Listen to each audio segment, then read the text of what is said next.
When I woke up this morning, I was feeling pretty dangerous. About the past and about the future.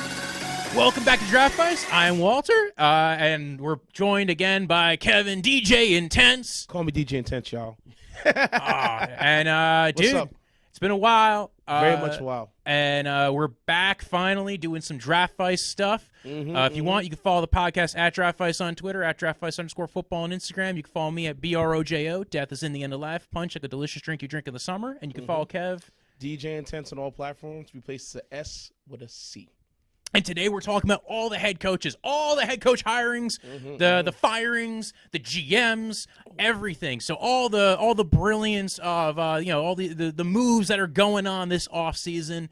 You probably see me on other shows on the Let's Talk Sports. Talked a little bit about some of these things. Shout out to that guy, the Let's Talk Sports Star show. Dan Dave Harris. I was also on Face Off of Face Smart, talked about this. But this is Draftvice. And you know what's great about Draftvice? We can go full turkey on it. We can talk anything we want. We can do anything we want. We get no constraints.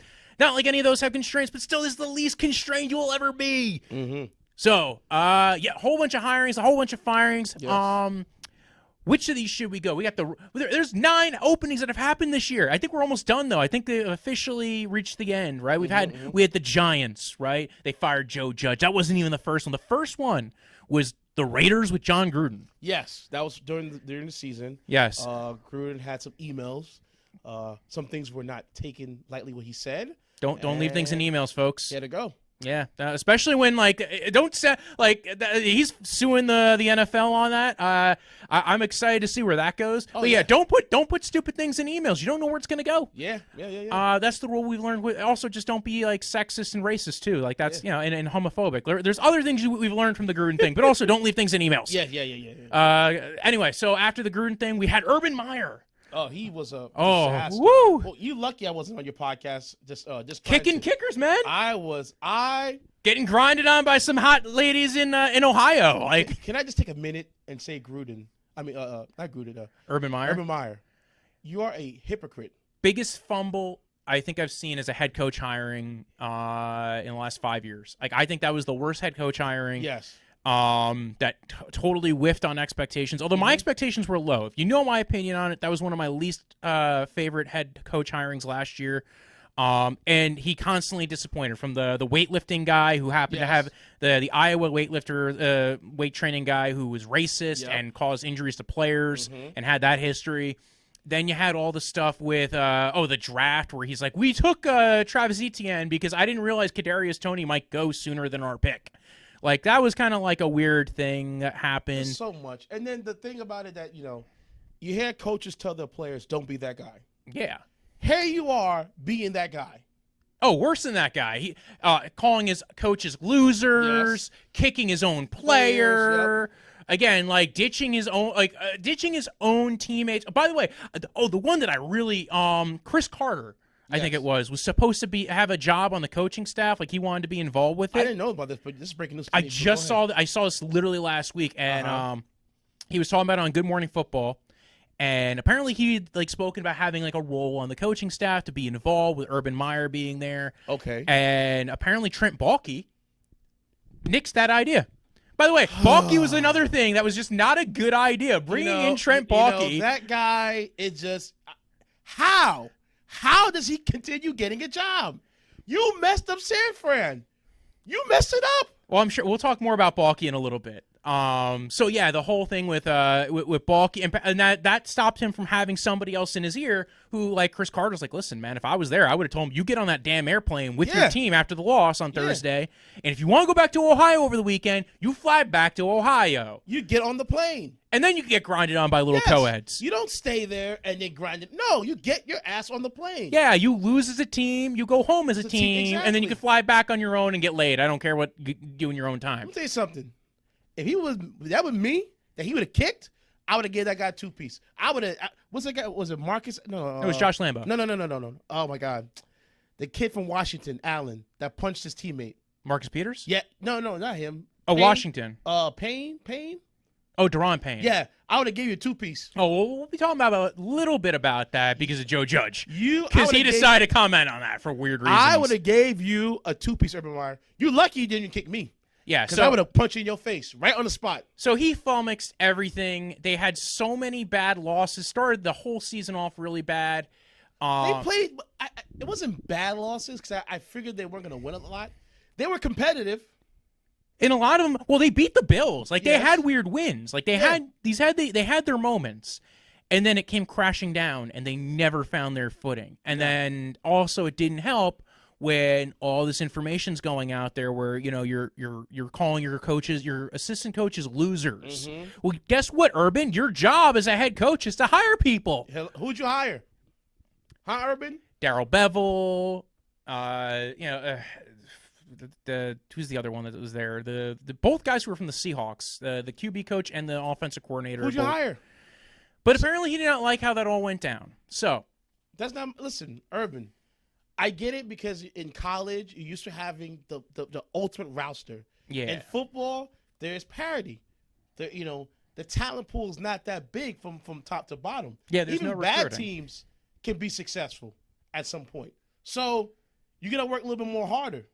and this is what I'll say about it. Like when he came in, there were typically college head coaches that have any traction in the NFL. Mm-hmm. Usually are good, have one of two backgrounds. One, they're offensive innovators. Cliff Kingsbury, like, again, not great, but he's been better than most of the other college head coaches that come in. Chip Kelly had a little bit of a good run before people got tired of his personality. Yeah. Even Bill O'Brien, actually Bill O'Brien fits in both categories because also having prior NFL experience. That's why Jim Harbaugh had prior NFL experience, both as a player and as a coach. He, went to college, came back, and then came to the NFL and became a head coach for the 49ers. That was, like that. Those are the kind of guys who do really well in the NFL.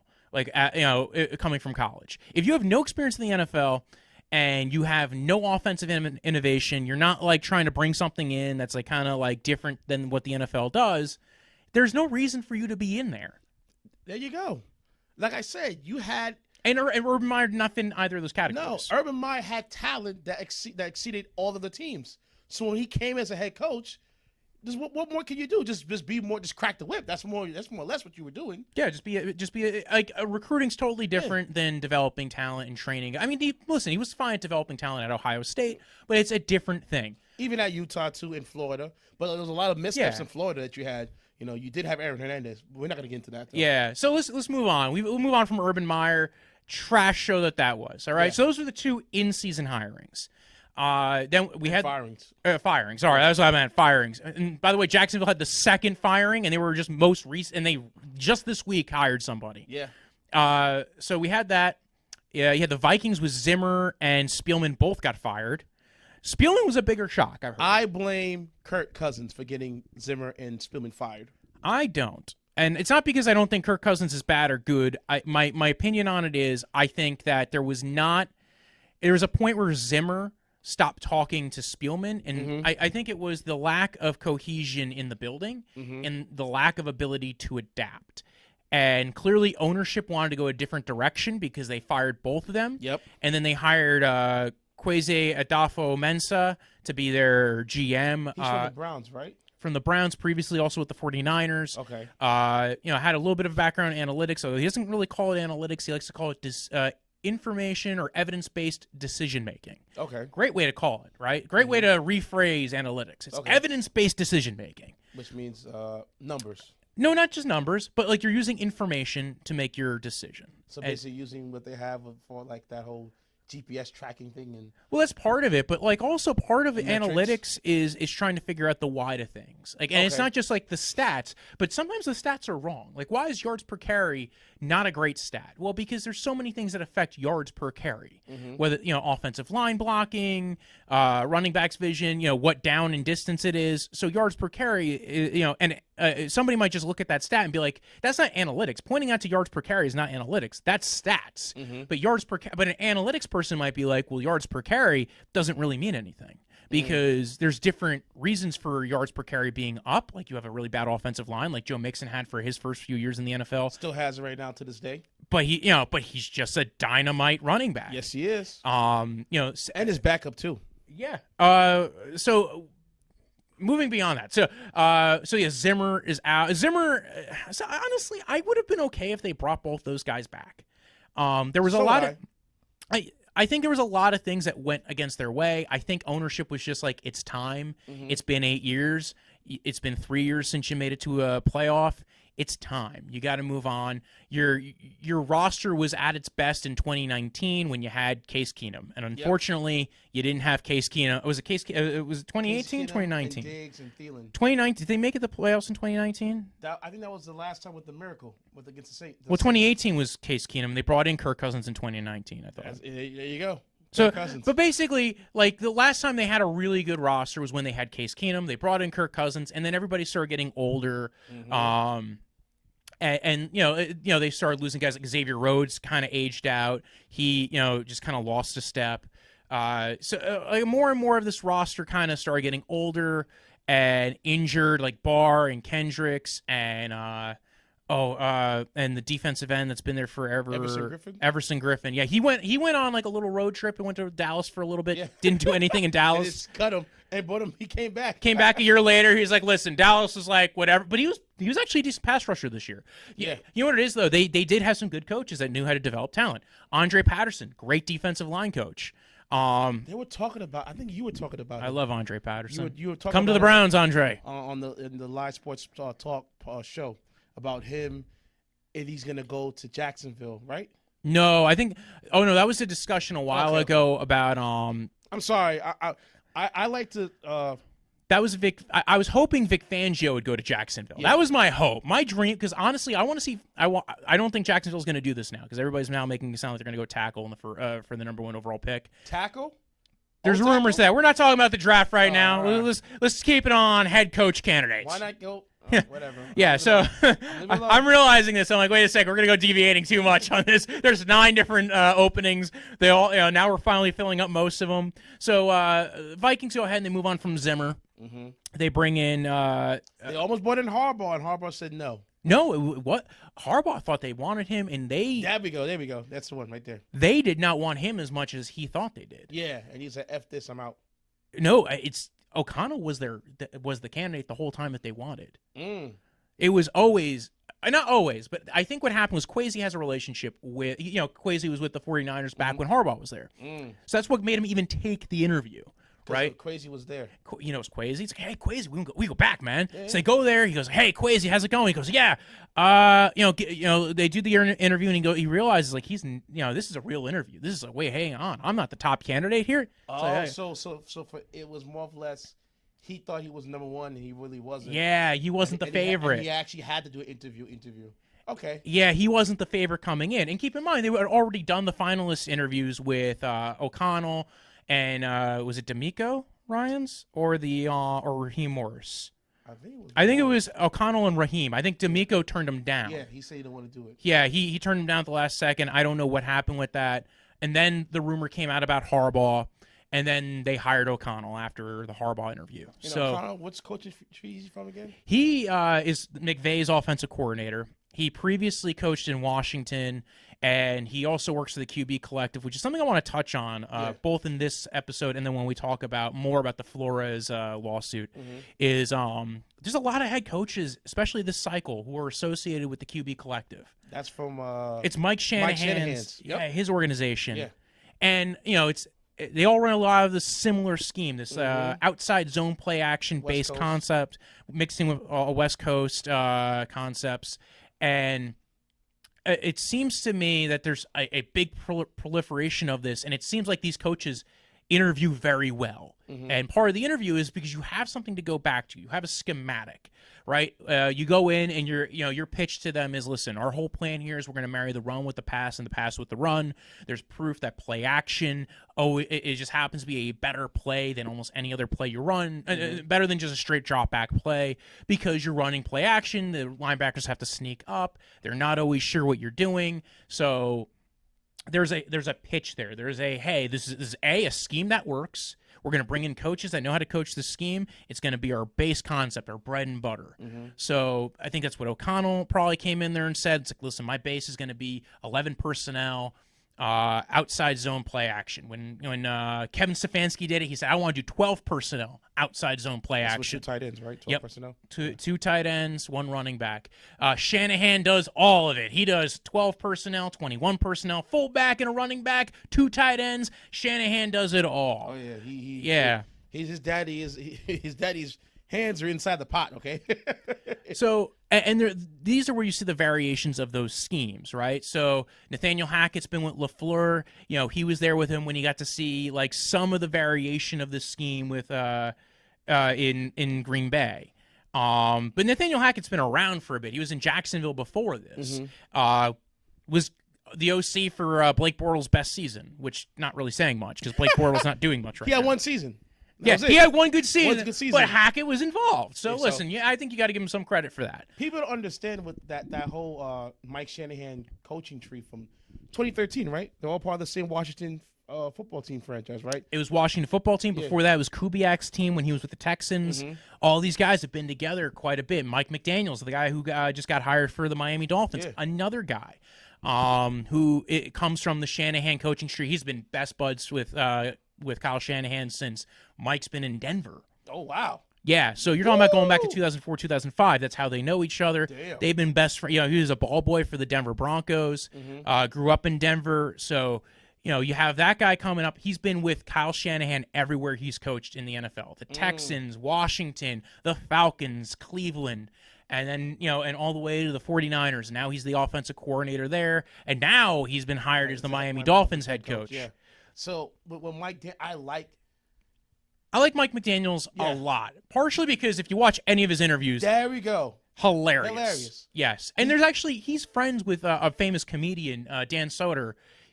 He's on the TV show Billions. He's got a couple of specials out. Okay. I think he's been on Legion of Skanks before. So they're best friends. They go back they grew up in Denver together. And actually, Dan Soder is a 49ers fan. So, fun fact. Yes, fun fact. Mike McDaniels so now finding out your best friend's the offensive coordinator for your favorite team works out perfectly. And I find it funny about you said about that whole coaching tree because of the LaFleur brothers, right? Yeah, Matt and Mike LaFleur. One of them is our OC for the Jets. Yes, the Jets offensive coordinator and his brothers with the Packers head coach. Yeah. And in fact, Mike LaFleur. And not only that, when Matt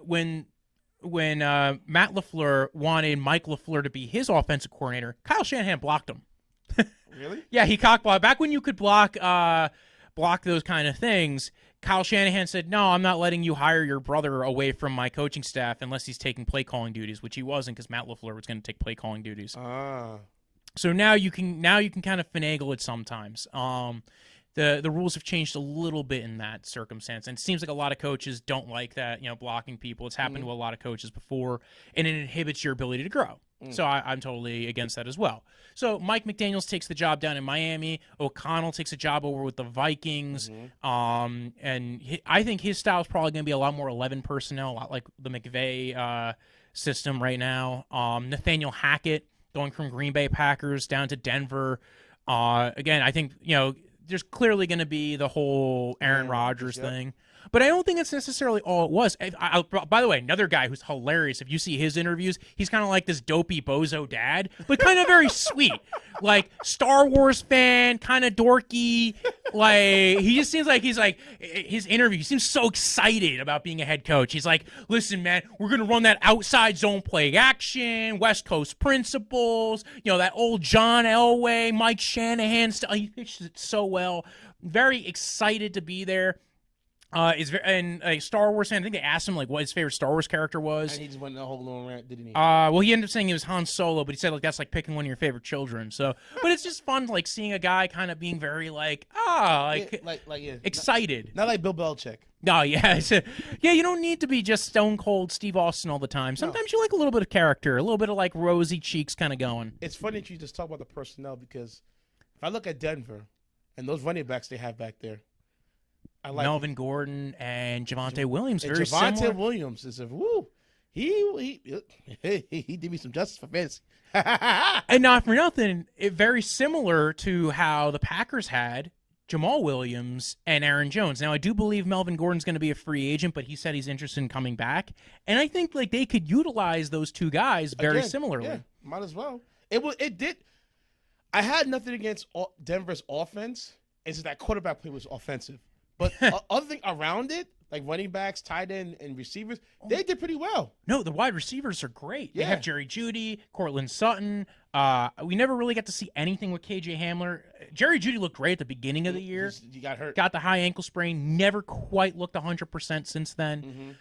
Teddy Bridgewater was looking good in the beginning. He kind of slowed down at the middle of the year. I don't know if it was him or Pat Shurmur or the injuries or what happened. Yeah. I'm sorry. I like you, Teddy Bree. I you are a bridge quarterback, but with the name. I'm sorry. Teddy Bridge over Waters. Yeah.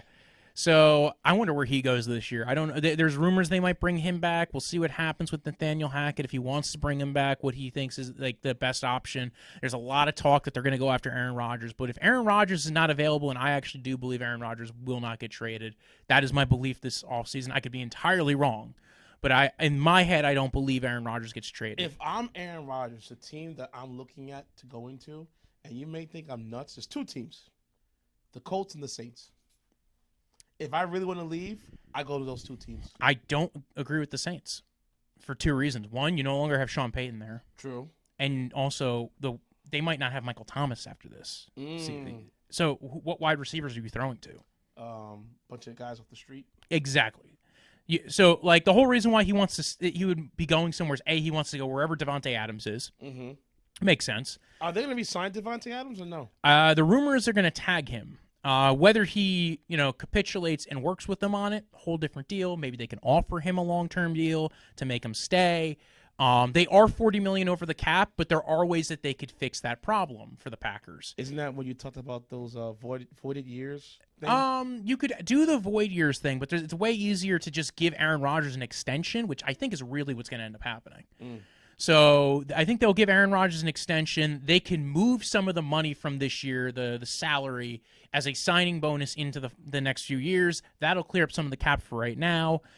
They can put void years on the deal as well.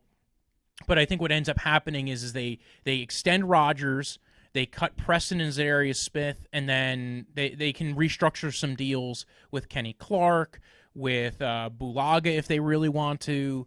And then they will be able to find some ways to get to keep Devontae Adams and Aaron Rodgers if they want to. There's rumors they've already had that discussion. So that's why I don't think the Denver Broncos are going to get Aaron Rodgers. I think their next option would be to both draft a quarterback like Kenny Pickett. I don't trust that kid. I don't trust anybody in this draft. But the quarterback room in this draft is... Yeah. So... Sorry, kids. I'm not trying to crap on you. You're going to be a quarterback in the NFL, but I don't believe that you... There's like 6 of them, and they're all like... I don't see it. It's worrisome. They're all worrisome. Maybe you will. I'll put my foot in my mouth, and you can come back at me. They could go with Desmond Ridder. They can go with a lot of guys. There's 6 different guys in this draft that all have like interesting levels of talent, and so... But I think they could also trade for Jimmy Garoppolo. I don't think that's an answer, but it's a possibility. Jimmy G. As of right now, it sounds like Nathaniel Hackett's offensive coordinator is going to be actually a derivative of the Vic Fangio tree. I can't remember the guy's name. It's a very it's an odd sounding name. He's currently on the LA Rams, so that's why he's not currently announced. As what as the defensive coordinator. They're also bringing in the offensive line coach from the. I believe it. Who's the O-line coach they're bringing in? I don't believe it was the Vikings O-line coach. I think the Vikings O-line coach went to the Bills, or is it interviewing for the Bills. Everybody's getting moved around. Mike Munchak's not going to be in Denver anymore. They want somebody who has more familiarity with the outside zone system. I think that was the one mistake I think Hackett's making on this. So we'll see where he ends up landing. Top 2 O-line coach in the NFL. Go grab him. So we've talked about a lot of the outside zone coaches, right? The Mike Shanahan tree, the Miami Dolphins with Mike McDaniels. Honestly, that's the one I like the most out of the 3 guys. Just has so much longevity in the NFL, has a lot of fans in the players' rooms. I think he can turn around Tua.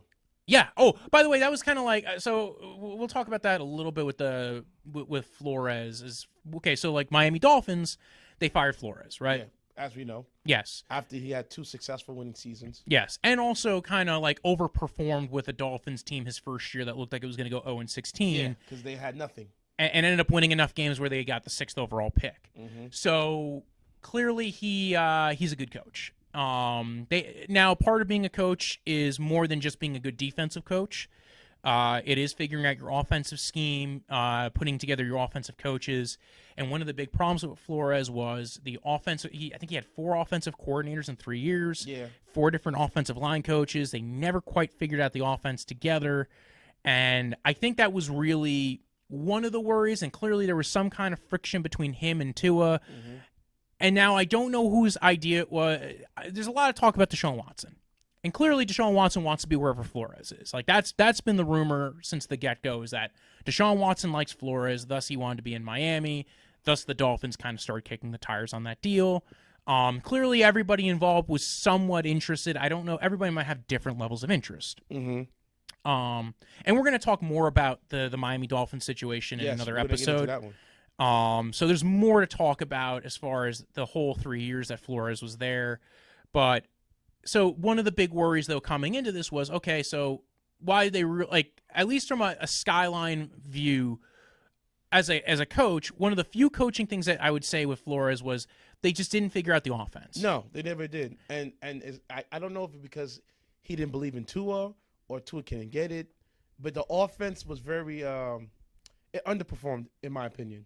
And it's underperformed every year, not necessarily to wholly his detriment. No. Sometimes you just hire the wrong people. But typically one of the number one ways to tell if a coach is not going to last very long is if they have a high turnover on their staff.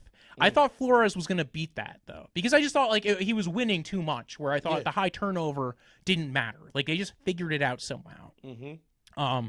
Whether it was the first year with first year with Chad O'Shea as his offensive coordinator and Josh Rosen and Ryan Fitzpatrick as his quarterbacks. Josh Rosen. Oh. But again, not for nothing, they ended up winning games because of Fitzpatrick. Yeah. So, honestly, if the whole plan was from the tank, they just never should have signed Fitzpatrick. Yeah, this guy. Wasn't that the same year when he beat the Raiders, when he had his helmet turned backwards? Yes, he had the blind, no-look throw. No, that was the next year, I think. That was when they had Tua, and they pulled Tua from the game. And Fitzpatrick came in and threw the blind pass. Yes, it was in 2020.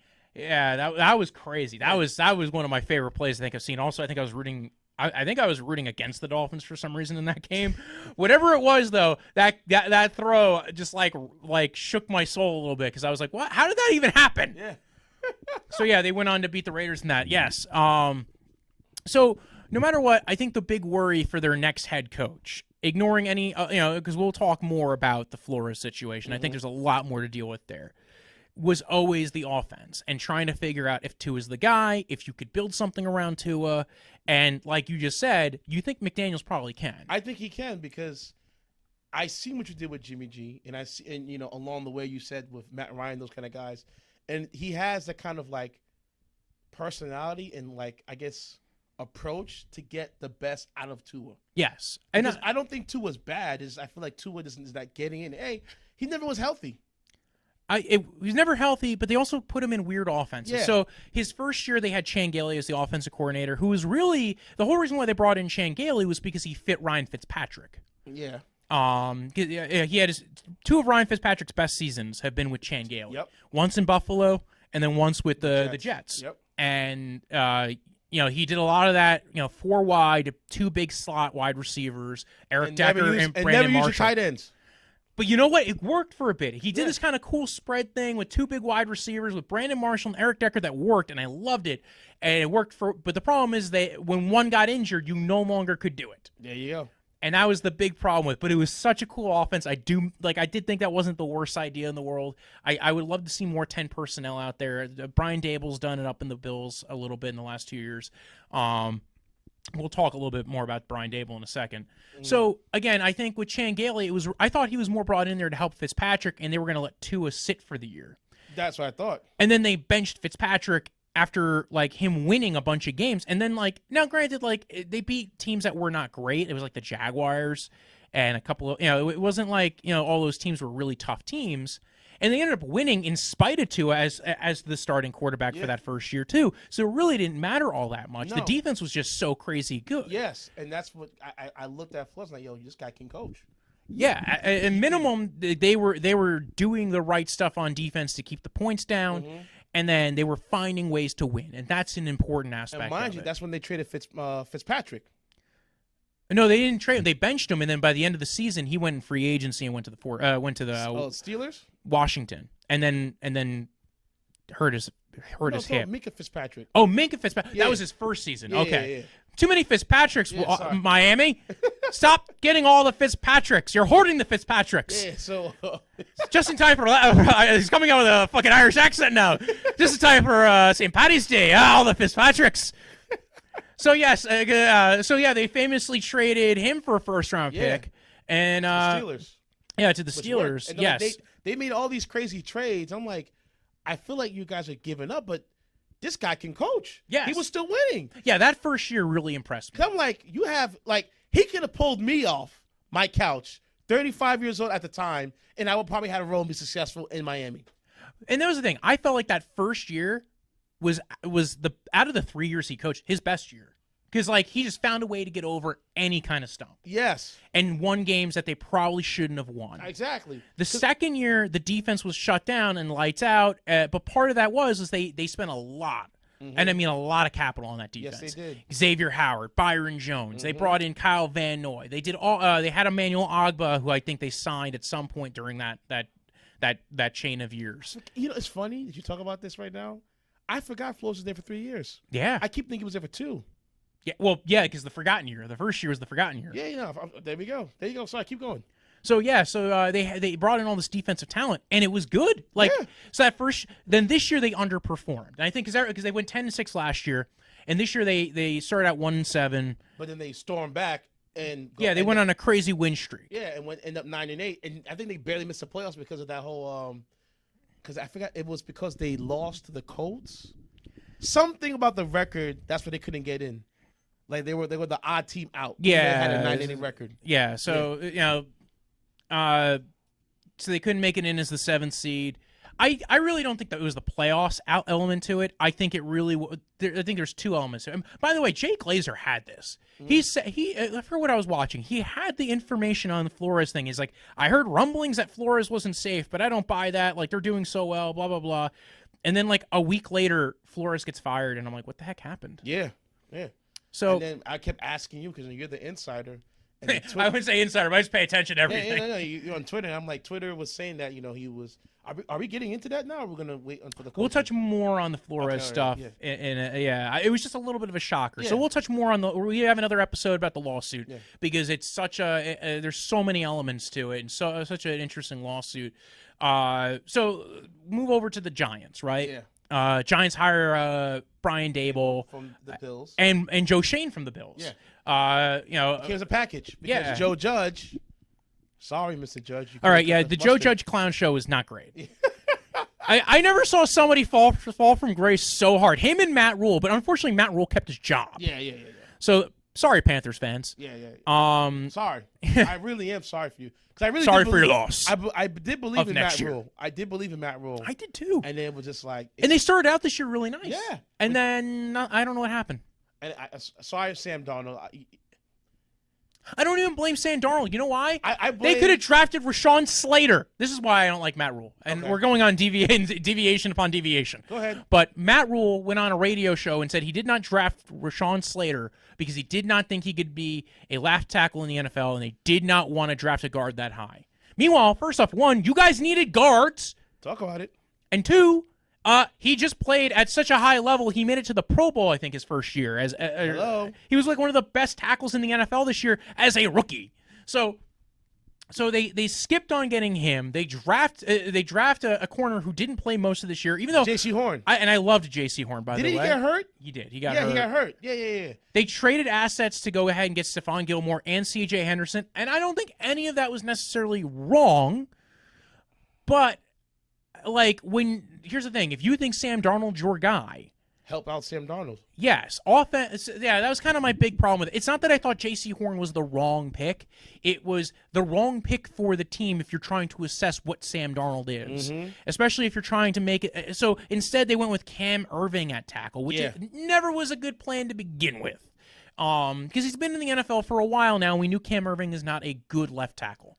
It got so bad for the Panthers. You brought back Cam Newton. Yeah. Well, because Sam Darnold got injured and Cam Newton came back. Cam Newton looked good for about 2 games. Yeah, and then the backup quarterback that you had, P.J. Walker.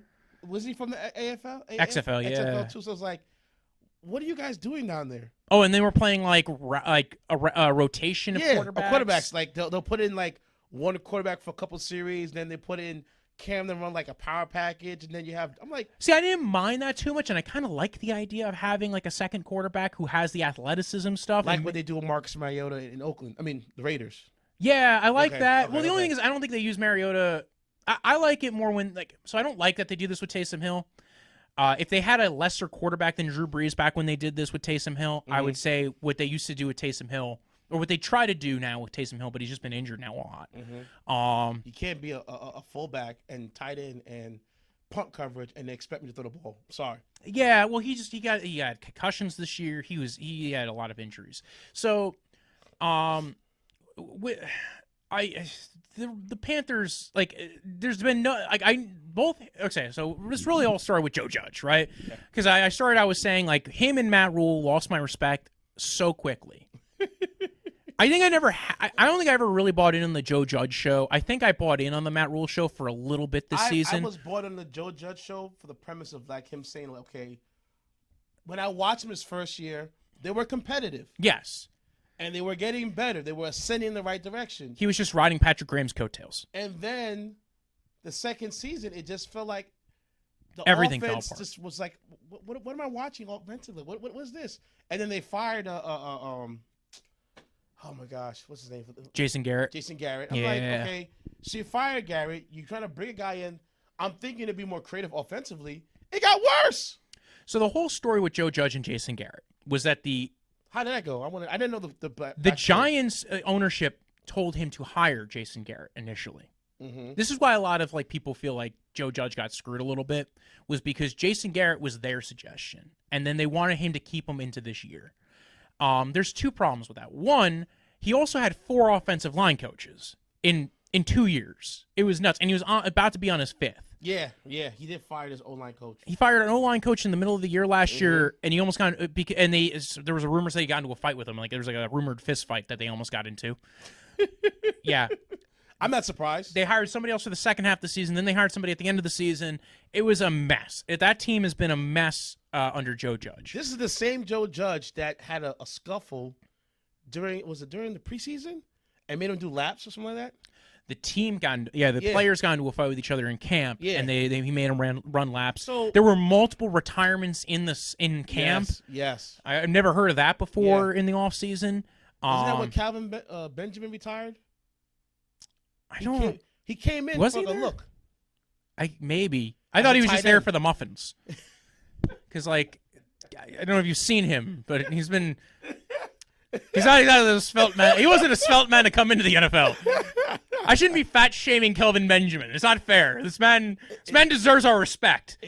He had a really good first 2 years in the NFL. I have no idea what the fuck happened. He just fell off the wagon, man. He didn't work hard enough for me, but whatever. No, I think he got injured, and he never came back from the injury. And I think he was such a dominant. It was like he was such an athletic force when he first came into the league, and then he got injured, and he just never quite came back to where he was with him and Cam. I think I watch a guy on and then Cam got injured too. You check him out. This guy's named Flemlo Raps on YouTube, and he breaks down a lot of stories about NFL players. And he was talking about Kelvin Benjamin, of how like he relied a lot on his freakish athletic ability to get by. And then when he came into the pros, he kept relying on that, and you can't do that. You have to evolve. Well, it worked for like the first year year, too, yeah. And then he tore his ACL. Cam went to the Super Bowl. They both came back and both kind of got injured a lot that year and just never seemed to work again. I knew Cam was done was when, after the Super Bowl with the Broncos and the first game of the following season, when he had the rubber match, And when Cam took that hit, yeah, that was it for me. I was like, this guy's done. He's done. He died for the cause. Sorry. yeah. So bouncing back to, so we can go back to let's go back to the Giants, right?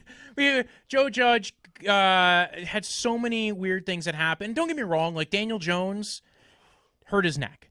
I understand that. He had stingers, right? I really don't know. I know he had to go see a neck specialist. So even before this, though, the fact that I know a lot of people complain that Joe Judge got saddled with Jason Garrett. Here's where I put the blame on Joe Judge. You came into an NFL head coach meeting, right? You interviewed, and you did not have a plan on offense. That because otherwise, if you did have a plan on offense and you had an identity that you wanted to run with, they never would have been able to saddle you with Jason Garrett. So Robert Saleh had that, right? Robert Saleh, when he came in for the Jets, he said, I want to marry the run with the pass and the pass with the run. He did the same spiel because why? He's with Kyle Shanahan. He knew he was going to get some Shanahan coaches to come with him. The LaFleur brothers. Yeah. Well, see, this is where I think Kyle Shanahan, I think he respects his dudes. Like this is why I got a lot of respect for Kyle Shanahan because he's supportive of Saleh, he's supportive of McDaniels. I think when D'Amico goes on to be a head coach, he'll be supportive of him and let him take as many assistants as he wants. I do believe that because I think Shanahan, I think he believes in his coaching tree. I think he likes his coaches. So he's looking at him as much as he already does. Yeah. Almost all these guys in the NFL are his friends. Yeah. Guys who he came up with. LaFleur, McVay, McDaniels, and again, it keeps coming back to this, but I really think, and we're going to touch on this again later on when we talk about the Flores suit. It all comes back to there being a development program for coaches. So. With Brian Daboll, right, and the Giants, we keep deviating from this because the Joe Judge thing. We all know Joe Judge clown show, but he didn't have an identity. No, and that was the big problem. He's offensively, and truly, I think they were riding the coattails of Patrick Graham's defense doing really well that first year, and every once in a while, Daniel Jones can break a big play, or somebody broke a big play, or something good happened, and then this year, nothing went right. Nobody addressed the offensive line, and that was a bigger problem, I think. Was they never should have paid Nate Solder. Yes, I said that goes a couple years ago, though. I'm saying they this never should have paid you, bro. I'm sorry. I said what I said. I agree. Take it how you want it. I agree, but I think it goes way beyond that right now. I think it goes way more recent than that, right? So they clearly they've had offensive line issues since Eli was there, and they've never addressed it. And you brought Gettleman in to help you with that, and he didn't do anything neither. Don't get me started.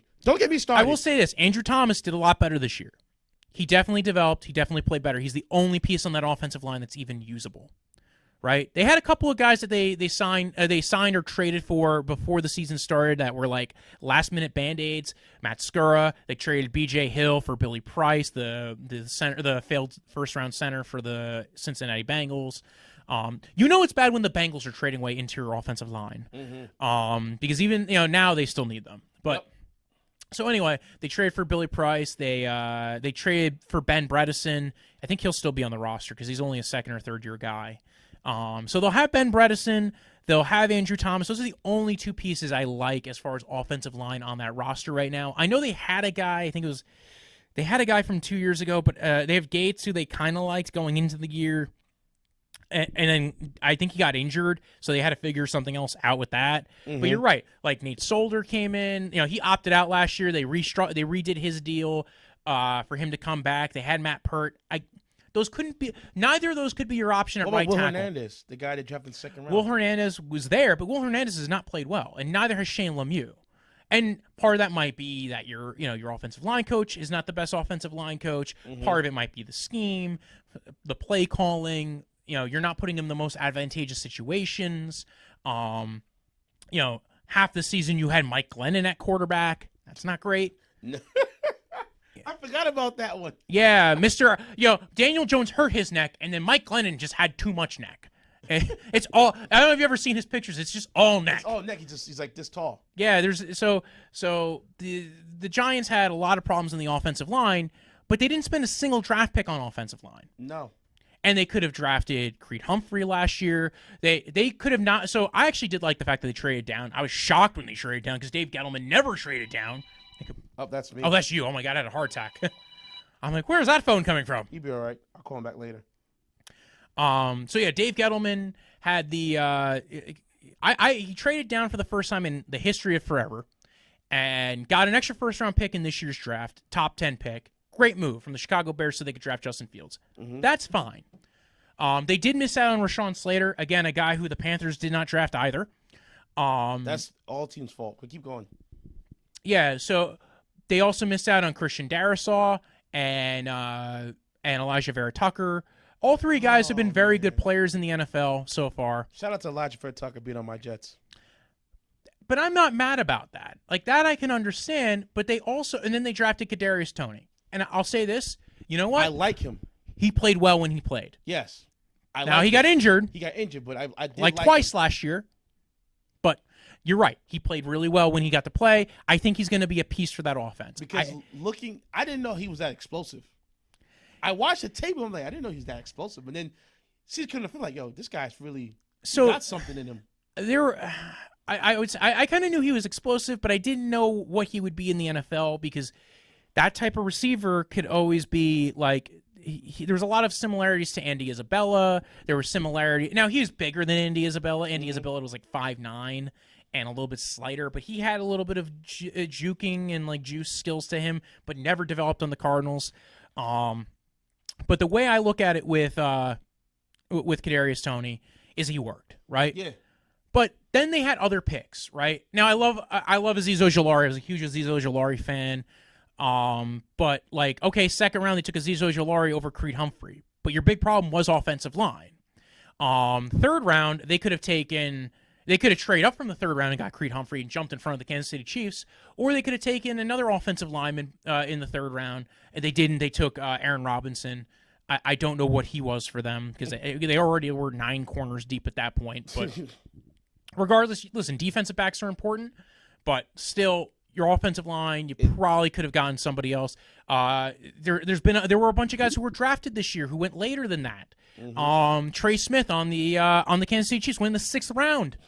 So they had a lot of options to address offensive line in the draft.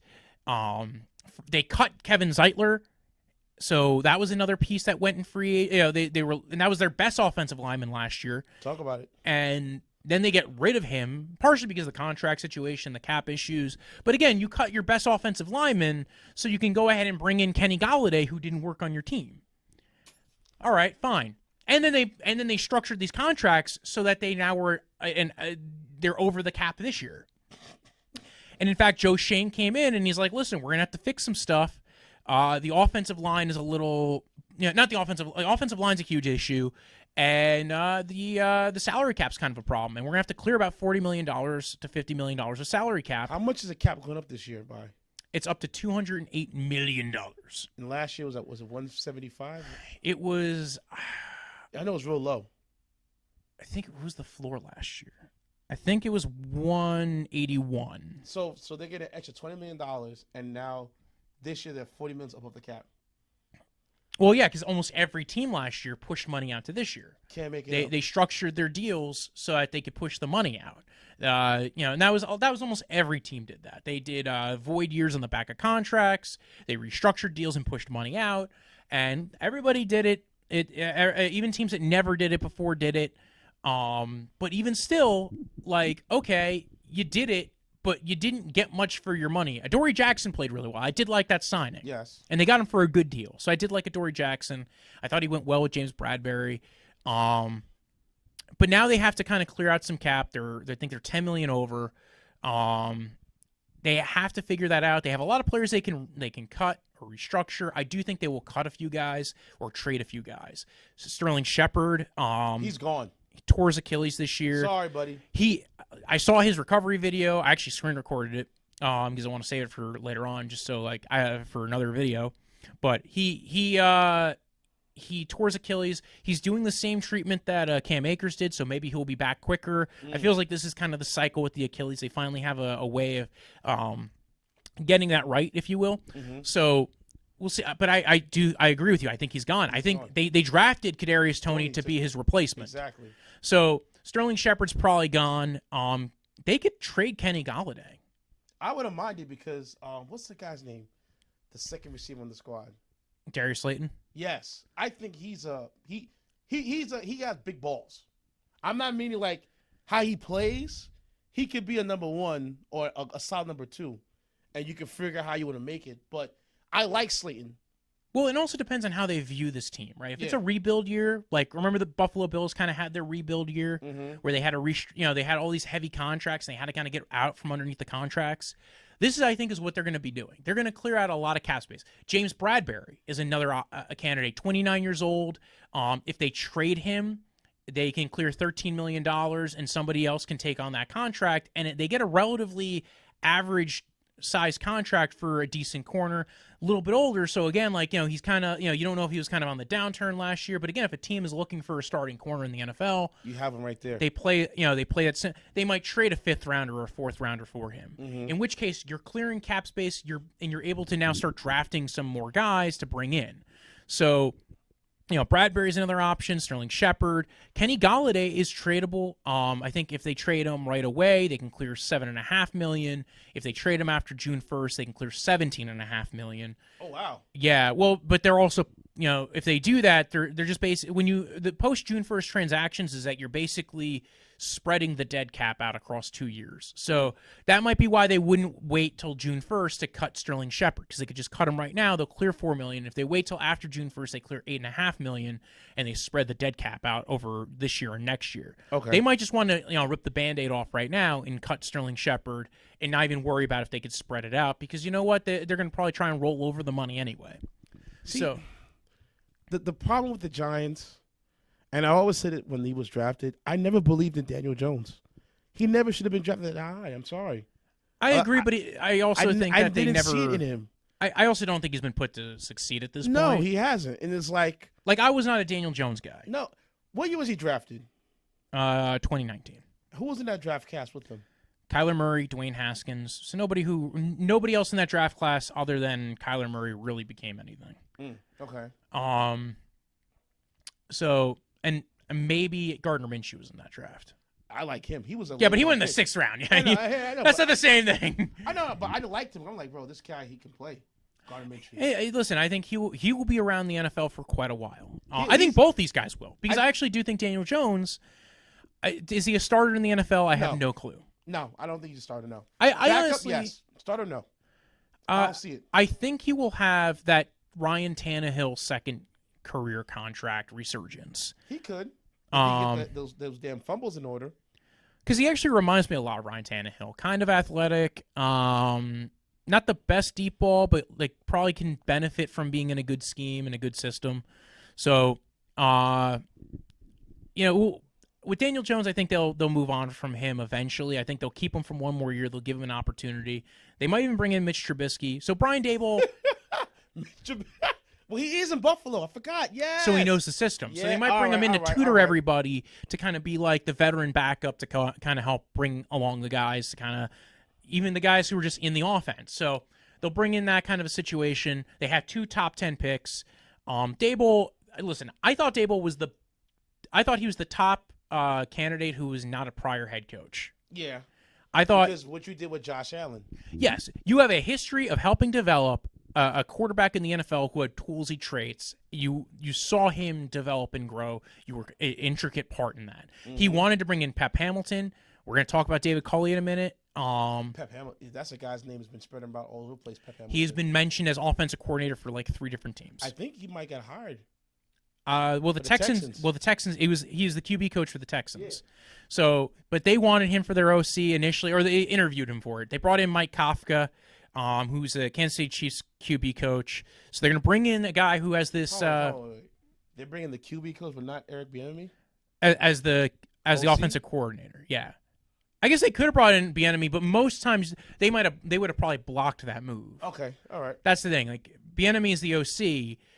It's hard. That's a lateral move, so you need clearance for it. Meanwhile, if you're trying to hire the QB coach going to offensive coordinator, that move is allowable. Okay.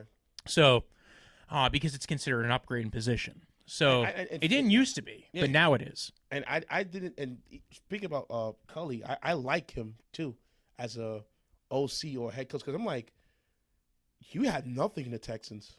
You really had guys like you and me playing for them.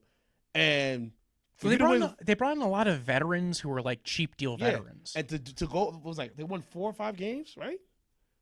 They won 4 games. I think it was 4 games. Yeah, they won 4 games, and all their games were competitive again. So I'm like, Cully. They were, yeah. Their defense was really good. Yeah, you were set up to fail, but you didn't. You played. You did outstanding. Yes. And if you get fired like that, I did not like that. But hey, so let's go right into that because like I think we kind of have the idea of Daboll, bringing in some nice coaches. Now, right now, it sounds like Patrick Graham's going to the Raiders. Initially, he was going to be kept on as the head coach, a defensive coordinator. But it sounds like he wants to go join up with Mcdaniels. What's the history behind those 2 guys? They were up in New England together. Oh, really? Graham's from New England? Yeah. I didn't know that. Yeah, so that's why Daboll actually has a good relationship with them. So did Joe Judge, and so did Brian Flores. So initially, it sounded like he was going to stay in New York. I think when the lawsuit happened with Flores, I think he didn't want to seem like he was picking sides between friends. So that's my assumption of it. It's like, listen, I'm just going to go to the Raiders. I'm going to hang out with Joe Judge, and if he comes in as the special teams coordinator, and I'll get to hang out, who I came in here with anyway, I'll go hang out with Josh McDaniels, and I'll try to develop their team. And I think that's fair. And I think he going to turn that whole – because the Raiders defense, they have pieces there. They do. With the linebacker and the D-line and on the back end. So – he can turn that whole thing around. So Patrick Mahomes, look out, because you got to worry about the Raiders. You're going to have to worry about the Chargers because they're not going anywhere for a while. This is going to be the AFC West is going to be very, very interesting in the next couple of years. Very interesting. And then he's bringing in the O-line coach from and the assistant QB coach from Buffalo with him. So to the Giants, yeah. Okay, yeah. So guys who already know his system or what he kind of wants to do, and he has a good relationship with. The Giants are going to be like the Buffalo South. South, yeah. Okay. And like I said, I had nothing wrong with that because I was like. And now they wanted to bring in Ken Dorsey to be the offensive coordinator, but Buffalo kind of said, "Listen, we're going to make him the offensive coordinator. We're going to promote from within. We're going to kick some tires on some guys, but we want to keep them in." Consistency, knows Josh Allen well enough. We're going to keep Ken Dorsey. And thus they kept Ken Dorsey, and thus that's why Brian Daboll was looking for an offensive coordinator. It's funny. Shout out to my bros, BR and fellow Sikkim. They are huge Buffalo Bills fans. I mean, huge, like they bleed that color. They go through tables, all that kind of stuff. And I remember them saying about why this season hurt them so bad because they were saying that you can understand we had to lose a lot of people. I'm like, yeah, you're right. This was the last, especially coaching wise. Yeah, this was their last shot to have all that thing run together. Yeah, and because it ended how it did, as far as in KC, he's still distraught to this day about that. How I think they'll be back. No, Buffalo's not going anywhere. Yeah, no, they're not going to go anywhere. They're gonna the way how Sean McDermott has that squad. And fun fact, I didn't know he came from the Andy Reid coaching tree. That's was something, I was shocked that he counted as that because I know he came up initially from Carolina, but yeah, he was initially from Andy Reid. So it's like when you saw that matchup, it was basically teacher and student going at it. And like I said, I believe in the Bills. They're going to be a tough out for the next 10 years. It didn't help that Trey White tore his ACL earlier in the season. I think that would have helped that defense. Yes, they lost. Each team lost a safety. I think Tyrann Mathieu went down, and so did. And did Micah? Was it Micah Hyde that went down at one point during that game, or Poyer? One of them went down, I thought, in that game for a little bit. Back, oh, he did? Yeah, they came back. So, looking at the whole. So let's move to Cully, right? Yeah, Cully. You weird firing. Very weird firing because I'm like, you only had one season to make this happen, but dude, the job he did, he deserved a second chance. So when the news broke that they were looking to move on from Cully, there was a lot of talk that it was about they wanted to make changes to the offensive staff, right? Mm-hmm. Now, they didn't really leak out what that was. Yeah, I heard about that story, but go ahead. But the two people who got fired were David Culley and Tim Kelly, the offensive coordinator. Yes. We just talked about Pep Hamilton. Yep. Pep Hamilton was the QB coach there. Mm-hmm. Pep Hamilton's been interviewing for almost every offensive coordinator opening because he has helped develop Justin Herbert, Davis Mills, Andrew Luck. Yep. So he's got a lot of names behind him that he had helped develop. Hamilton's one of those guys I'm like, he's really good. Because I'm like, this is the same guy who brought up Andrew Luck. Yeah. And you saw what he did with that kid in Texas, where they had no business having that kid on the field, to be honest. But you have what you have, you do what you do, and, here you go.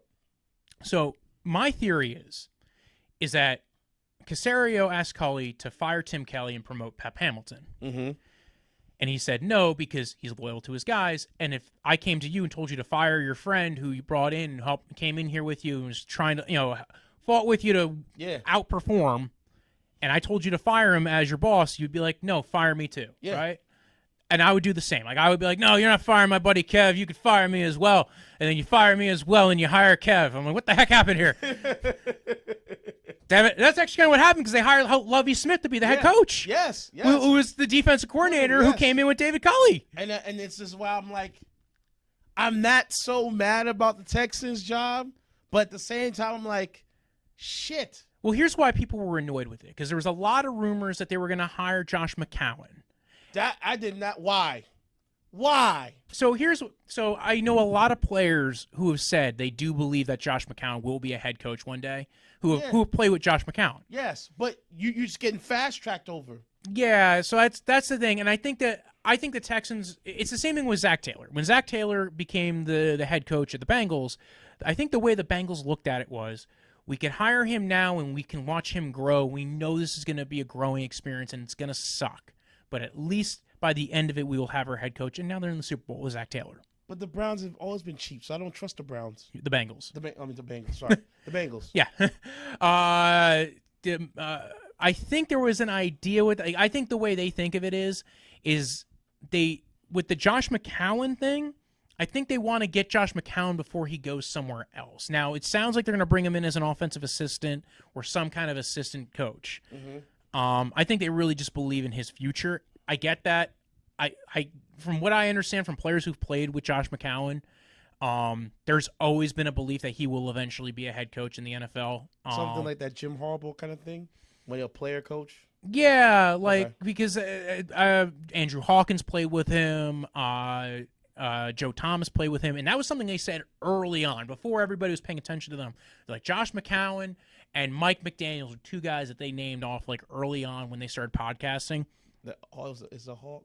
What's the show called again? Tomahawk Show. Tomahawk Show. Yeah. Or now it's called the Tom and Hawk Show. Okay, Tom and Hawk Show. Okay. I guess because the original name is owned by a different company now when they started it, so they're like, well, we got to change the name. So we'll see you later.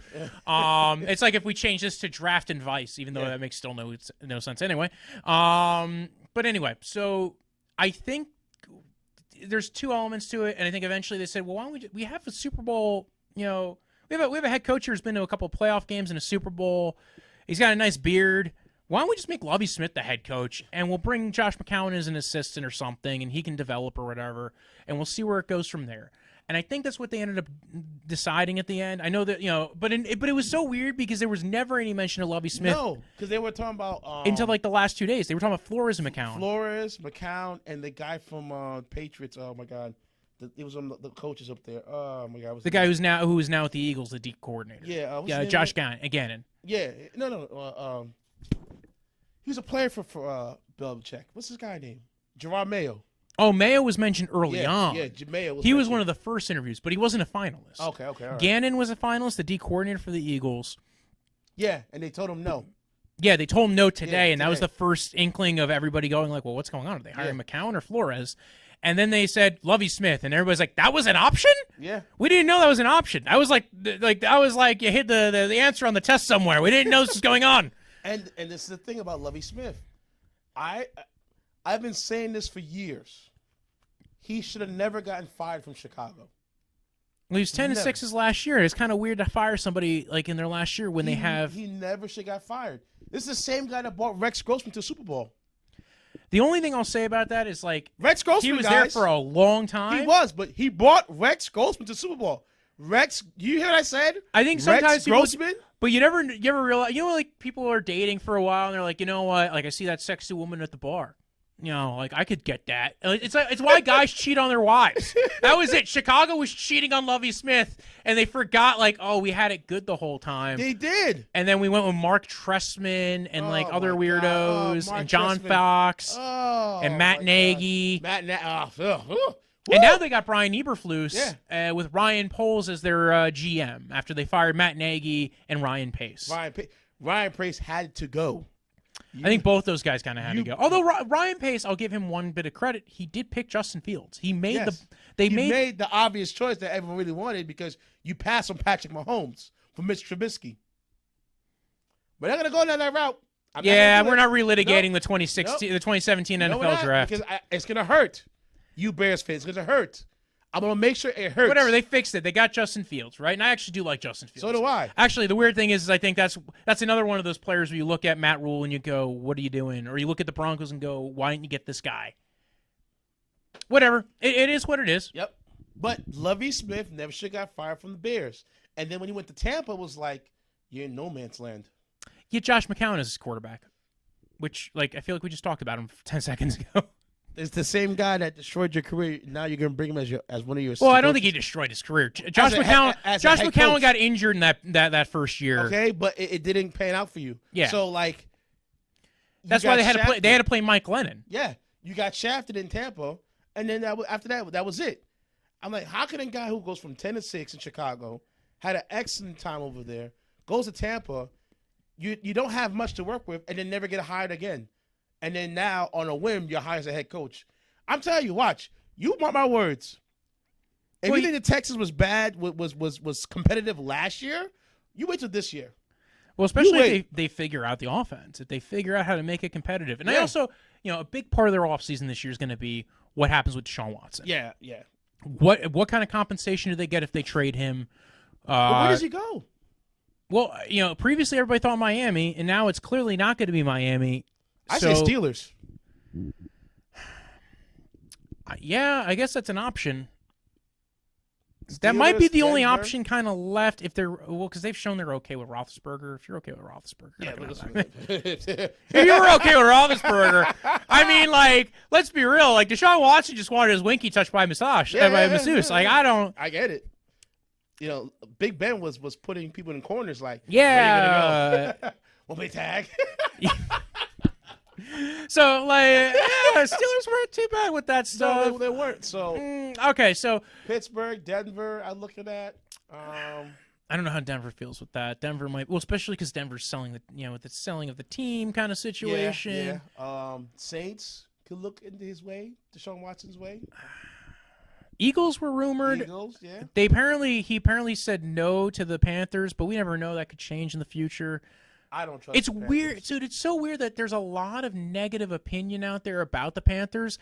Maybe part of it came from Teddy Bridgewater not liking being with the Panthers. I know he said that there was something with the practices. They didn't practice enough 2-minute and red zone. That was a big complaint of his. So maybe it's something to do with that. Maybe it's just nobody believes in Matt Rule right now. And with the Panthers, it's another team that's had a lot of turnover, especially this year. They fired 3 people at the end of the year. They fired Joe Brady, the offensive coordinator, in the middle of the year. The same guy that was from LSU doing all that work comes to the NFL, and he can't make it happen. Yeah, and I think he's the QB coach now up in Buffalo. Yeah, he just got hired, yeah. Yeah. So with Lovie Smith, I kind of like the hire. With the Bears bring in Matt Eberflus. That was a weird one. But he's been rumored to be a big finalist in a lot of these head coaching gigs for a while. They bring in Ryan Poles from the Chiefs, former offensive lineman. Clearly, I don't think he had the sometimes you watch a lot of these press conferences and you go, wow, that guy's a really good public speaker. And then you see Ryan Poles and you go, all right, he's young, he's new, he doesn't do this very often. He's he didn't expect he'd have to do a public but he was a finalist for a lot of gigs. So what's funny is for me is so he definitely is a good interviewer. Yeah. And clearly had a plan for how to address the whole situation. And I don't know what made him pick Eberflus necessarily, but it was supposedly his choice to go with Eberflus. I was hearing rumors about that there was some kind of discrepancy between who wanted who. Yeah, and I was hearing about he was supposed to bring up your boy from KC, the enemy, and never got a look into that at all. Andy Reid was really upset about it. I was hearing rumblings about See, I never. So I knew him. I knew him. He was in KC. Yeah, he was in KC, and it was weird that I never heard anything about Bieniemy having an interview there. No. And then, what's it called? Polian wanted them to go with Jim Caldwell. Yeah. And I think the There's ownership. another head coach too that should have a job right now, but he doesn't have one.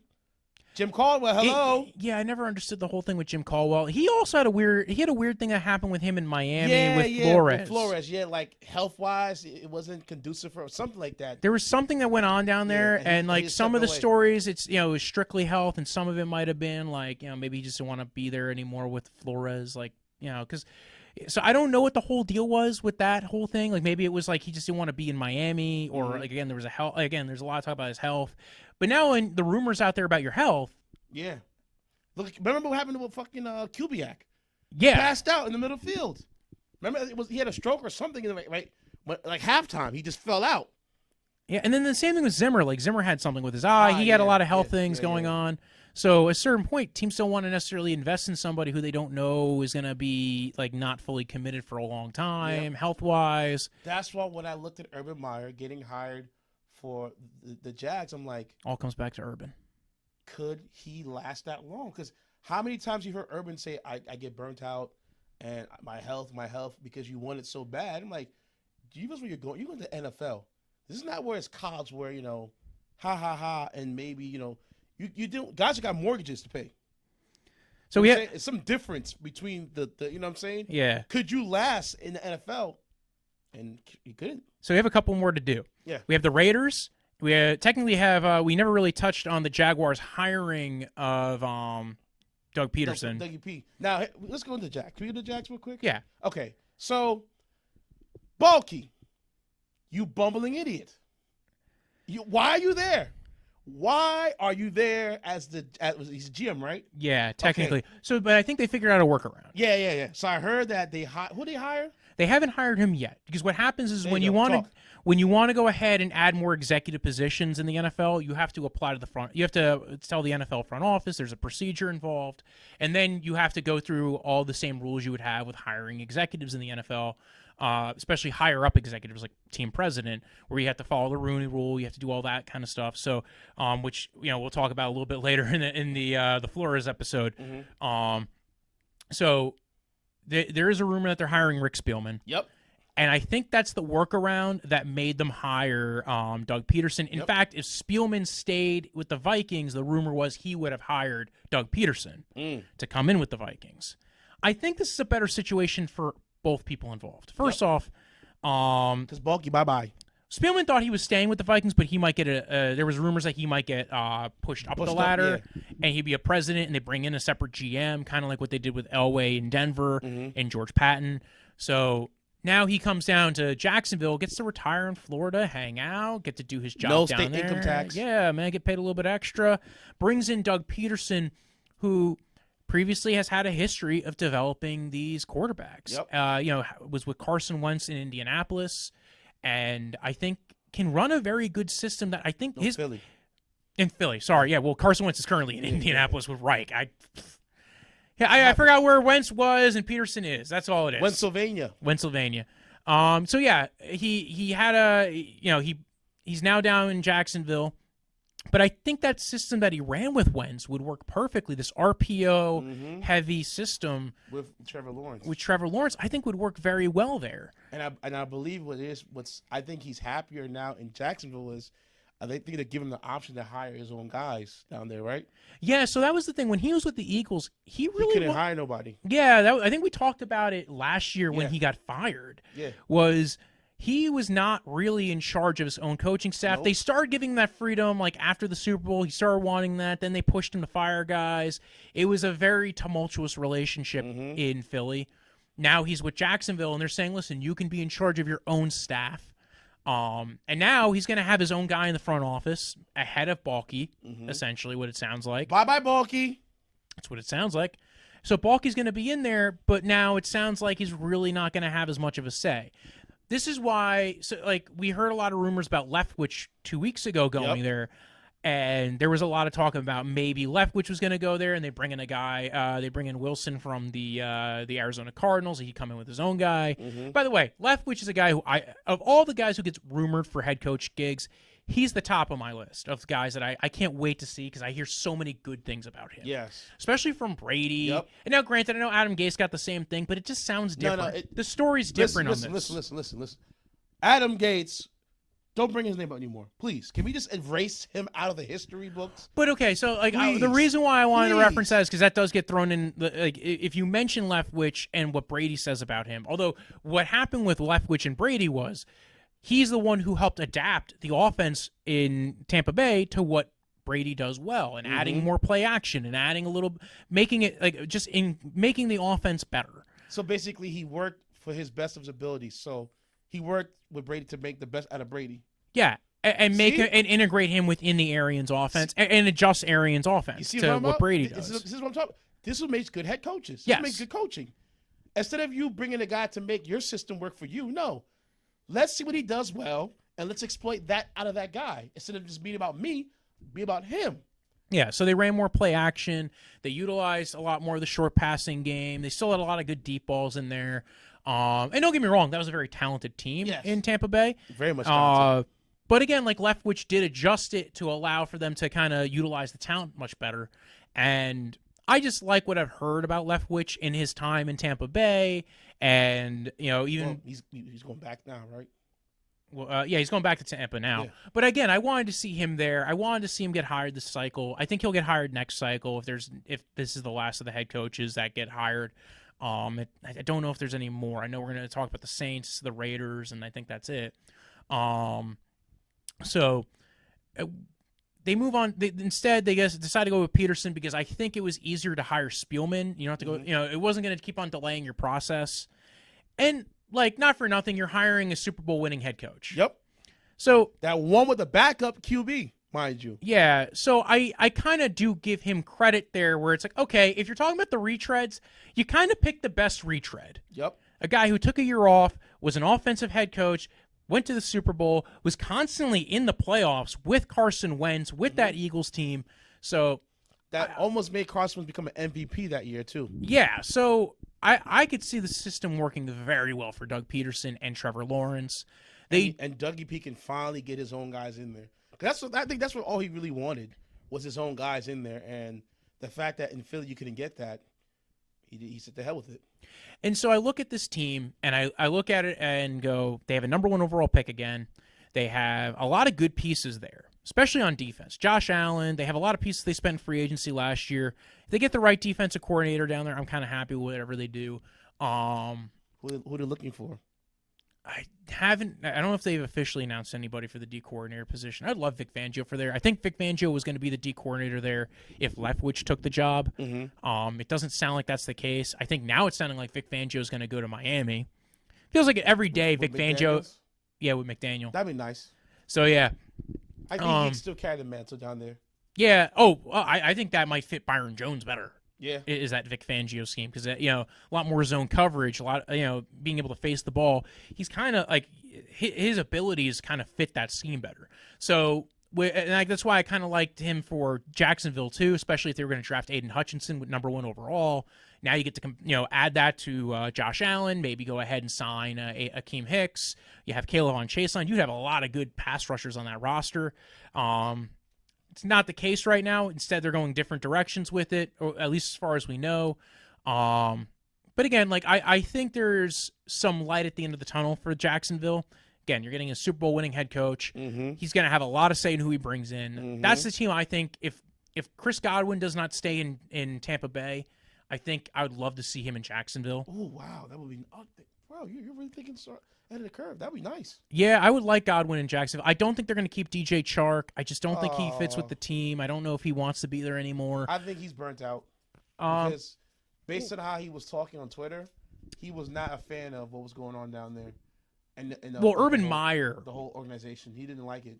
Urban Meyer rubbed him the wrong way and called him soft, and he got injured this year. You're coming back from injury.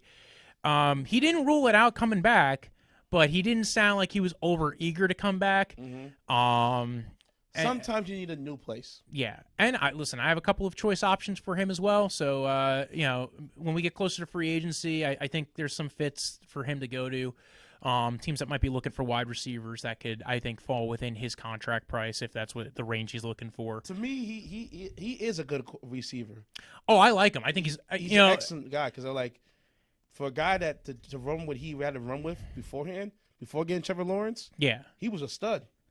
Yeah, he's had one 1,000-yard year. Is his second year. His third year, that was the year where they basically were running towards the Trevor Lawrence pick. Mm-hmm. And listen, he had some injuries that year as well. His quarterback was Gardner Minshew, the year that he did well though. Exactly. So, so I'm not but not crapping on Minshew because I like him as a quarterback. Yeah, so we'll see what ends up happening. I think he's got some options. Could you imagine him in Washington? I don't. Who's throwing to him in Washington? You still got Taylor Heineke. I like Taylor Heineke, guys.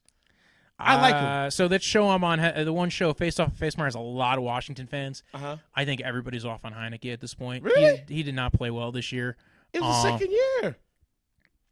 But again, he was a street free agent. He has one more year on the contract. I think they have to have another answer beyond Heineke. Whether it's just they draft somebody and they sit him behind Heineke. Whether they take Malik Willis or Pickett or somebody else in this draft that they maybe like, I think they have to address something. Because again, I like a lot of the weapons on that roster. Yeah, Terry McLaurin's amazing. Oh, hey. Diami Brown year 2 might be pretty good. Logan Thomas, he had some injuries this year. I don't know about Logan Thomas this year. They got to move on from him because he gets too hurt for me.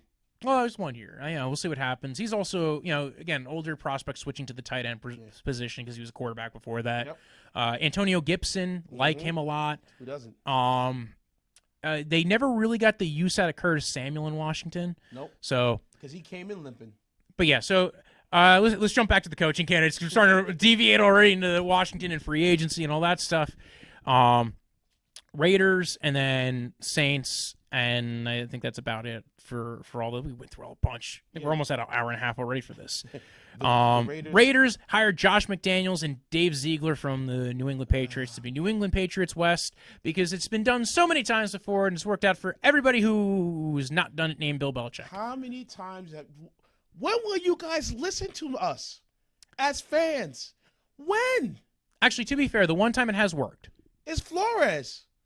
Okay, 2 times it's worked. And Vrabel. Vrabel as a player, bringing in John Robinson from New England. But yeah, that's the one time it's actually kind of worked. It doesn't work because they're not Coach Bill. I don't know how any team can hire this guy, Josh McDaniels. Did you see what he did with the Colts? Did you guys forget about that? Do I have to say what he did? He took a job and said, no, thanks for the facts. He didn't even call him. He did you with a fax machine. That's like texting somebody, I broke up with you. Who does that? So, and then that's not even to say all of the stuff that happened in Denver. In Denver, too. But why? to be fair, his first season in Denver, he wasn't that bad. His second season, the thing that really ran him out of town with Denver was his personality. Yeah, he was a douche. And in fact, that was part of his press conference. He, another guy whose press conference didn't come off as Brian Daboll had a really good press conference. I would recommend people go watch that. Very nice, kind of him and Hackett, and I hope Mike McDaniel will also probably have a good one. I think McDaniel's gonna have a forever worthy press conference. Yeah, so those it's guys that Jim Moore playoff rant, it could be on that kind of level. I Daboll was very off the cuff. It was very good. I liked his a lot. He was very off the cuff. It was maybe my favorite one I watched. That and Hackett's were both very good. But Josh McDaniel, I don't see what people see in this guy. I don't get it. I will never trust him again. So I guess the way they look at it is he helped develop Mac Jones. He, seeing him with both Brady and Jones being successful. Some of the stuff they did last year when they had Cam Newton and all the stuff going on. So basically, they're looking at his track record as an OC. Yeah, and they're saying, okay, yeah, so maybe you've developed more as a person. Maybe you can be a little bit less ingratiating as a personality. We're gonna have somebody else in charge of drafting and the roster and everything with DaveZiegler. So basically, he doesn't have total control. Yeah, Ziegler's going to be the one who's the front office guy. Okay, all right. So they're bringing him in. I believe they're also bringing in who was it? Champ Bailey. They're bringing in to be the assistant GM. Really, Champ Bailey, the cornerback? I think so. Somebody, Ooh, should be fun. a former player is being brought in as assistant GM. I thought it was with the Raiders. It might be. It's either the Raiders or the Chicago Bears. We'll look into that. Yeah. Yeah. So anyway, like DaveZiegler's been credited a lot with the talent overhaul in New England. Mm-hmm. The Gruden years have been very bad to the Raiders roster. They have some good pieces there. They do. But like the things with Clelin Ferrell, Jonathan Abrams, trading with Khalil Mack, Amari Cooper, Henry Ruggs, Damon Arnett. Okay. Which is why Mike Mayock got fired. Okay. And also Mike Mayock was basically always going to be the fall guy for John Gruden anyway. We get so it. when I'm John sorry. Gruden got fired, Mike Mayock lost his lifeline and he was gone too. But the thing with the Raiders was the Bisaccia fellow. I thought was like, this guy is doing a fantastic job. Like, why would you get rid of him? If I get it. I'm not an owner, and I can't say for whomever. But the dude did work. The one thing I'll say is what seems to be the trend now is the GM and the head coach having cohesion. Yes, a pair. And everybody they've interviewed that came in for the head coach and GM jobs came in as pairs. So Bisaccia didn't have a pair? You're trying to tell me? He was his own guy. Like he was the only one who really wasn't, I think, associated with somebody. There were there was a few other interviews they had, but of the ones that they brought in to do the interviews with, everybody had a pair of a GM and a coach. Ed Dodds, I think, Ed Dodds from the Colts was brought in for a GM interview. I forgot who. I think maybe his guy was Eberflus. It might have been somebody else. He had like everybody who came in to interview had their guy. Also, if say they were going to go the route of just hiring a GM and keeping Bisaccia, you're always going to have the lame duck thing kind of go on, which is, is Bisaccia, going to be here for 1 year, 2 years, permanently? Who are we bringing in as the GM to do that? Is that person going to be okay with that? Is that person always going to have it in the back of his head that they want to move on from Bisaccia? And in which case, like, how do you address that issue? So I think that was kind of why they didn't stick with Bisaccia. I agree. I probably would have given him a year, but a lot of times you don't have that time, right? Okay. And usually when you're, especially if you're drafting for a specific scheme. So say they brought in Ziegler and they were going to wait on Mcdaniels to bring in Mcdaniels, and they were going to go Ziegler and Bisaccia. Ziegler would have to draft people for whatever Bisaccia is running, with Greg Olson as the coordinator and Gus Bradley as the D coordinator, and guys fitting that scheme. And then say those guys don't match what you would eventually do with Josh McDaniels. So there's good points to both sides. It is what it is. I agree, kind of, but I also agree with the other direction. This guy, they loved him. So when I see players loving, like, they really, really thought this was their guy, I'm like, keep it going. At least for one more season. But I understand what you're saying, that because you might lose Josh McDaniels to somebody else. Yeah. Next year or this year. Yeah, you never know where that guy's going to take a job somewhere else. So I get it. The last one, I believe, was Dennis Allen, right? Yeah, the Saints. Which, I'm sorry, anybody who interviewed for that job, you were a lame duck, because I originally thought that Dennis Allen was going to be the head coach anyway. Because remember they had that thing down, I had to play against the Bucks without Sean Payton because he had caught COVID. Yeah, and he was the interim guy. And he was the interim guy. He did a fantastic job. So I'm like, why upset the apple cart? Because I honestly believe Sean Payton needs a year off. He's probably burnt out. That's the thing. If they wanted to bring Sean Payton back, the easiest way to bring him back is with his own guys there. Exactly. So I think this is where one of those things where, like, Payton's probably saying, I'm burnt out. I need a break. I'm stressed out. Give me a year or two off, and then I'll come back, and I have everything here. Whereas if they had hired somebody like, say, Leftwich, Yep. Okay, now you're doing the David Culley thing. Yep. We're giving you 1 year, and we might fire you even if you do well. Yeah. Which isn't fair to David Culley. No. Or Leftwich, yeah. Same, yeah, it's not fair to anybody. Exactly. With Allen, he's kind of probably more in the know of, like, he knows Peyton. He knows where this is all going to go. If Peyton wants to come back in a year or two, if he's going to be the fall guy for his buddy, he probably has a better idea where everything's going. He has an idea of the roster. Pete Carmichael Jr. actually turned down the head coach opportunity. He didn't even interview. He's the offensive coordinator there. We'll get to see him get to be the OC long term. I'm actually shocked Joe Brady didn't go back there, but I guess apparently he had some kind of falling out when he left. When he left Peyton's staff. So, but again, so now you're gonna have Pete Carmichael Jr. being the OC there under Dennis Allen, unless things change, which I don't know. But Pete Carmichael Jr.'s been like the offensive coordinator since for a long time, like 6 years. Oh, he's gotten like 2 head coaching interviews in 6 years. So and he never took it. I don't think he ever made it to the next round, or very rarely is his name ever mentioned. Because again, it's the same thing with Bieniemy, where people go like, "Is he the?" Same thing with Pederson. Pederson didn't get interviewed for a long time, and he was the assistant to Andy Reid. A lot of it is people look at it and they go, "Well, like you never called plays. What am I basing my analysis of you on? So what makes that name pop up on your desk?" So Pete Carmichael Jr. His name really never popped up on anybody's desk. I've heard him maybe interviewed twice for jobs in the last like 6 years. So, it sounds like he turned down the opportunity to be the head coach here. So it sounds like they had a plan going. I think Payton's coming back. Yeah, I agree too. I think so. I don't think it's long term. I think it's one of those things where he's burnt out. He wanted to promote his movie. Yeah, and with Kevin James. He needed. You'd retire too if Kevin James played you in a movie. No, you retired too if I had Jameis Winston as my quarterback. But we're not going to get there. I wanted to see the rest of this year with Jameis Winston as the quarterback. But, I do too. And maybe that's the plan also, is to strip down the roster this year, let somebody else take the fall for it, because like, hey, you know what, maybe Dennis Allen doesn't want to be a head coach, or maybe he does. I don't know. Maybe we'll see what ends up happening there.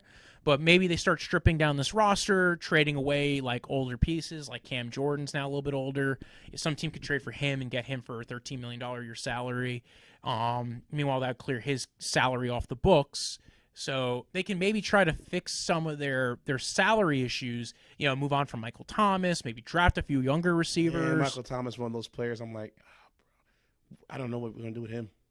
It's just been injury the last 2 years. And then like a little bit of like, character issues. Yeah, it seems like there's a little bit of salt going on. He seems to not really enjoy being there anyway. So I think maybe they move on from him. Yeah, his contract's a little bloated. So, I think they'll move on from Michael Thomas. That'll clear $20 million off of it. Maybe not. Maybe they keep him. Maybe they all come to an agreement. But, when he moves on and goes somewhere else, we'll figure it out then. And, like, I agree. I think Sean Payton comes back. I think that was all the head coaches. Dennis Allen, Eberflus, Kwesi and O'Connell. Yeah, that was all of them. So, yeah, any final thoughts on any of these head coaching hires? I'm happy Lovie Smith finally got a job. Yeah, it was weird it took this long. I have my eyes raised if it's going to last a long time with the Texans. Again, I think it's more along the lines of, if you do what we say, like I think Culley would still be there if he had fired Tim Kelly. And that's something that I don't know is getting mentioned enough, is that there was clearly a discussion there about that. And that was the initial rumors when those like final, when that breakup happened. It had to do with changes on the coaching staff, but the only change that came was getting rid of Tim Kelly and promoting Pep Hamilton. So I don't know why. Well, because I like Pep Hamilton. I always thought he should have got a head coaching job someplace too. Cause I'm like, you. I think he will. I think he will eventually. And it was like, hello. And that's why they want him to be the OC there and be like, okay, like we get a little bit of like credit for that. Like, okay, you came up through our ranks. Somebody, whatever quarterback we have for right now, maybe, they do their own Josh Allen thing. Whether it's this year or next year. Whether they take a quarterback this year, take a quarterback next year, or figure something out. The Texans have a weird situation. It sounds like they're going to trade Laramie Tunsil. We know they're already talking about trading Deshaun Watson. They're going to trade Laramie Tunsil? Well, he didn't play for most of this year, and they had decent production a little. Well, they didn't have a great offense, but their offensive line wasn't horrible. So like I said, they also just lost their offensive line coach. James Campen went over to the Carolina Panthers. The Texans, to me, is one of those teams where they can turn some heads because they were competitive. Yeah, on both sides of the ball, especially on defensively. They were hellacious defensive. I'm like, damn. For a team that has nothing, they play hard. Well, I do remember the offseason, they brought in a lot of like cheap veteran contracts. Like they brought in Christian Kirksey. They brought in like a lot of like former Browns, like guys who were like with Eric Murray and who's the corner that was there? Terrence Mitchell, guys who were like but mostly like zone guys who can all fit in this Tampa 2 scheme that they were running. Because that's what Lovie Smith runs. Yeah, so it worked out. Like, it Yeah. made the defense kind of worked. We'll see where the next steps on that defense go. I know they had Shaq Long. They traded away Bernardrick McKinney. Last year they let go J.J. Watt. That was the whole thing of that. So Yeah. it helped clear out some space and let him go where he wanted to go. They brought in Shaq Lawson. I think they eventually traded Shaq Lawson To the too. Jets. Yeah, so we'll see where they end up going. It's very hard to figure out what that organization is always thinking. But like at the end of the day, like I don't know. Texans are weird. Yep. That's all I know with it. Is the Texans are weird. And I think the way they looked at it is if they brought in Flores, maybe they didn't think they still didn't think that Deshaun Watson would stay even if they brought in Flores. Unless they asked Deshaun Watson, he was like, I'm out of here. Because I know he wants to go wherever Flores goes, but if Flores doesn't, go there, maybe he goes somewhere else. That's a very touchy subject right there with Flores. Yeah, so we'll talk about that. And that'll be the next episode, everybody. If you want, you can follow the show at Draftvice on Twitter, at Draftvice_football on Instagram. You can follow me at BROJO. Death is in the end of life. Punch like a delicious drink like you drink in the summer. Follow, subscribe, leave comments. Check other videos. There'll be more of them, I swear. I'm not lying. And follow. DJ Intence, follow my podcast On The Record. Replace the C with a K on The Record. It's all one word. And replace the S with a C on DJ Intence. And this man right here, man, he works hard. I love his show.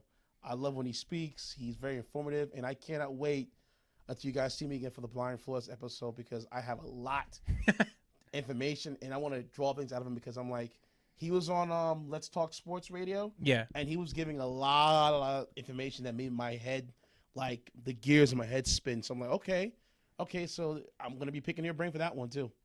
All right, so check it out. It's the next one. When I woke up this morning, I was feeling pretty dangerous. I'm about to pass.